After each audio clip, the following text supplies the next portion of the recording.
지평리 전투, 프랑스도 감탄한 한국군의 투혼. 1951년 2월 13일 새벽, 경기도 용인시의 작은 마을 지평리에서 세계 전쟁사의 길이 남을 기적이 일어났습니다. 단 5,000명의 유엔군이 3만의 중공군을 막아낸 이 전투는 세계가 패배를 예상했지만 한국군과 연합군이 역사를 새로 쓴 순간이었습니다.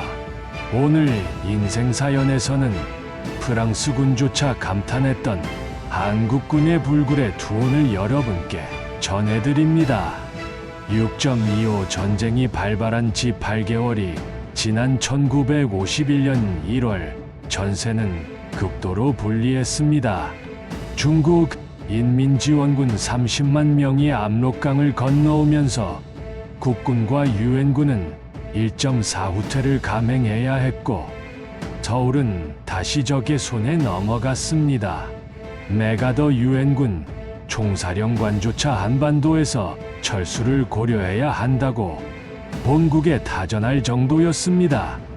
전 세계 언론들은 한반도에서의 유엔군 패배를 기정사실로 받아들이고 있었습니다. 바로 이때 지평리에는 미 23연대 2대대, 프랑스 대대, 그리고 국군 육사단이 집결해 있었습니다. 이곳은 수원에서 원주로 이어지는 보급로의 핵심 거점이자 서울 방어의 마지막 보루였습니다. 리지웨이 8군 사령관은 긴급 작전회의를 소집하고 명령을 내렸습니다. 지평리를 끝까지 사수하라. 이곳이 뚫리면 수도권 전체가 위태롭다. 한국군 육사단장 김종호 준장도 각오를 다졌습니다. 후퇴는 없다. 여기서 죽더라도 한 발짝도 물러서지 않겠다.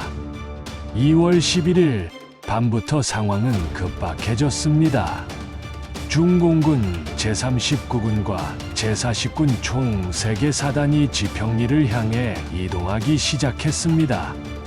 미군 정찰기가 포착한 적군 규모는 약 3만 명, 지평리 수비군의 6배에 달하는 압도적인 병력이었습니다. 중공군은 밤을 틈타 은밀하게 이동했고 산림과 계곡을 이용해 포위망을 구축해 나갔습니다. 2월 12일 오후부터는 소규모 접촉이 시작되었고 정찰병들이 중공군의 대규모 집결을 확인했습니다. 2월 13일 오후 6시경 중공군의 포위망이 완성되었습니다. 지평리는 사방이 적에게 둘러싸인 고립된 섬이 되어버렸습니다. 무전으로 들려오는 보고는 절망적이었습니다. 북쪽의 중공군 1개 사단, 동쪽의 1개 사단, 남쪽과 서쪽에도 각각 대대 규모의 병력이 포진해 있었습니다. 탈출로는 완전히 차단되었고 지원군이 도착하기까지는 최소 48시간이 걸릴 것으로 예상되었습니다. 미 23연대장 볼프리먼 대령은 부하들을 소집했습니다. 우리는 이제 완전히 고립되었다. 하지만 이곳을 포기할 수는 없다. 우리 뒤에는 수백만의 대한민국 국민이 있다. 한국군 육사단 지휘관들도 같은 심정이었습니다. 한 중대장은 부하들에게 말했습니다. 고향 생각하지 마라. 지금 우리가 물러서면 고향도 가족도 모두 잃는다. 병사들은 죽음을 각오했습니다. 23살의 이병도 일기에 썼습니다. 어머니, 아들은 조국을 위해 싸우다 죽어도 후회하지 않겠습니다. 2월 13일 밤 11시 중공군의 첫 번째 공격이 시작되었습니다. 나팔과 꽹과리 소리가 어둠을 가르며 울려 퍼지고 곧이어 수천 명의 중공군이 파도처럼 몰려왔습니다. 지평리 일대는 순식간에 화염에 휩싸였습니다. 포탄이 장렬하고 기관총이 불을 뿜으며 하늘이 붉게 타올랐습니다. 중공군의 인해 전술이 시작된 것입니다. 첫 번째 공격파가 무너지면 곧바로 두 번째, 세 번째가 뒤따랐습니다. 한국군 병사들은 참모에서 끝까지 버텼습니다. 탄약이 떨어지면 총검으로, 총검마저 부러지면 맨손으로 싸웠습니다. 국군 육사단 소속 박철수 상병은 중기관총 진지에서 홀로 적 한 개 중대를 막아냈습니다. 탄환이 바닥날 때까지 사격을 계속하다가 결국 총검을 들고 백병전을 벌였습니다. 프랑스 대대의 랄프 몽클라르 중장은 나중에 회고했습니다.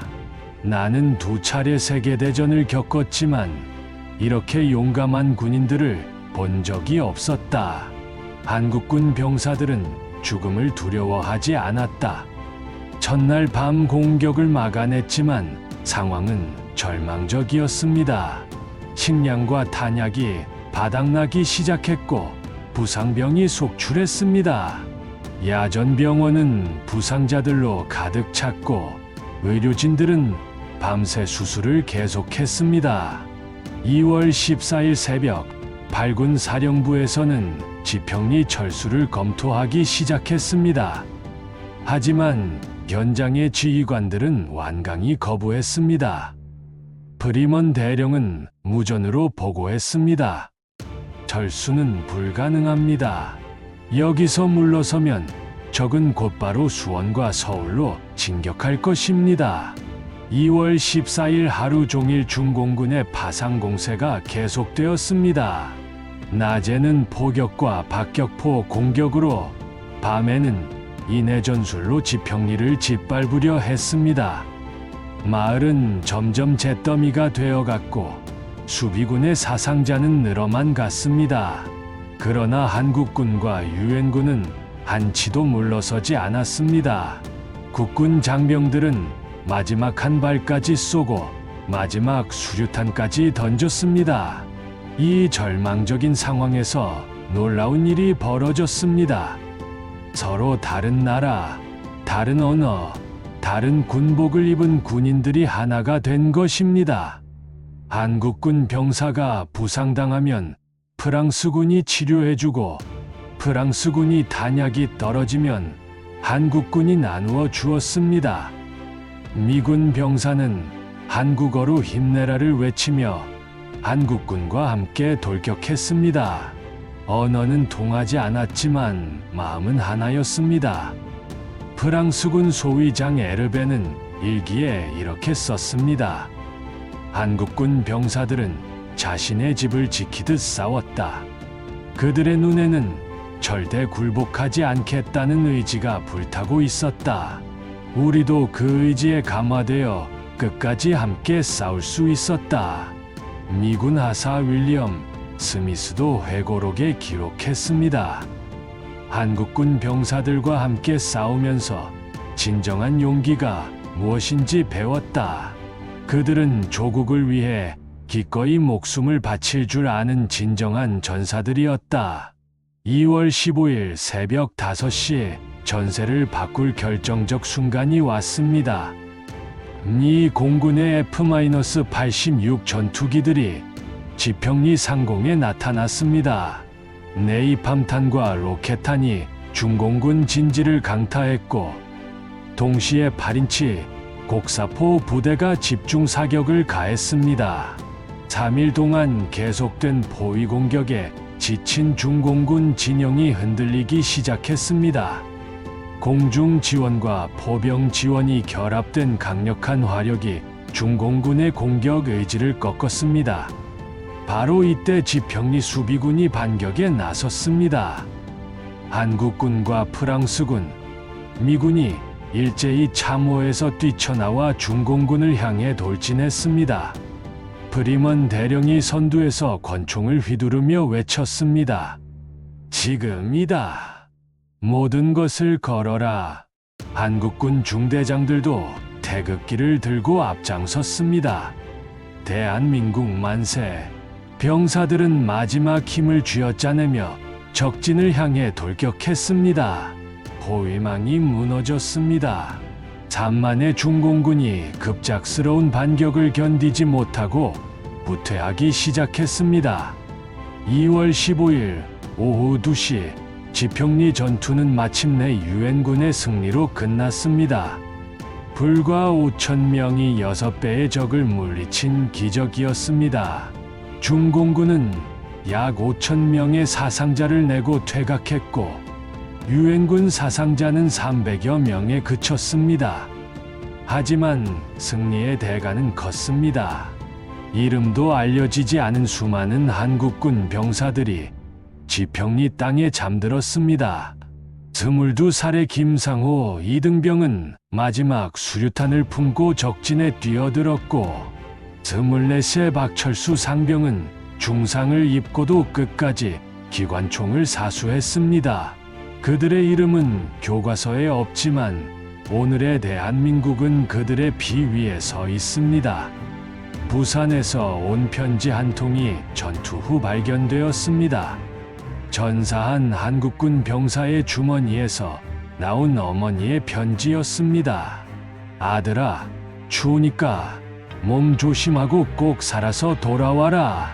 어머니가 기다리고 있다. 그 병사는 편지를 가슴에 품고 마지막까지 싸웠습니다. 또 다른 병사는 약혼녀의 사진과 함께 반지 하나를 남겼습니다. 전투가 끝나면 결혼하기로 약속했던 그 반지는 그의 유품이 되었습니다. 지평리 전투는 세계 전쟁사에 길이 남을 명전으로 기록되었습니다.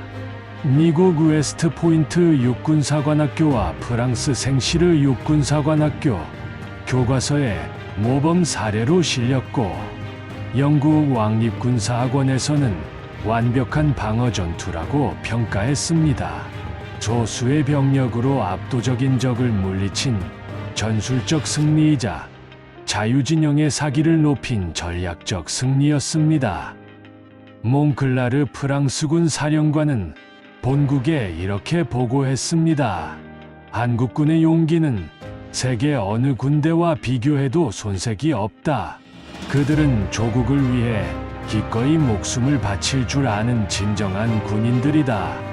메가더 장군도 지평리에서 보여준 한국군의 투지는 자유세계의 희망이라고 찬사를 보냈습니다. 트루먼 대통령은 백악관에서 성명을 발표했습니다. 지평리 전투는 자유민주주의를 수호하려는 의지의 승리다. 지평리 전투의 승리는 한반도 전선의 균형을 완전히 바꾸어 놓았습니다. 중공군의 공세를 저지한 이 승리로 유엔군은 반격의 발판을 마련할 수 있었고 결국 38도선 부근에서 전선이 고착화되어 휴전으로 이어지게 되었습니다. 만약 지평리가 함락되었다면 중공군은 수원과 서울로 진격했을 것이고 한반도의 운명은 완전히 달라졌을 것입니다. 오늘날 지평리는 평화로운 농촌 마을입니다. 논밭 사이로 아파트가 들어서고 아이들이 뛰노는 평범한 동네가 되었습니다. 하지만 그 땅 아래에는 70년 전 이 나라를 지키기 위해 싸운 젊은이들의 피와 땀이 스며 있습니다. 지평리 전적비에는 이렇게 새겨져 있습니다. 조국을 위하여 산화한 명령들이여, 그대들의 숭고한 뜻을 우리가 이어가겠습니다. 지평리에서 대한민국은 결코 무너지지 않는다는 것을 온 세상에 증명했습니다.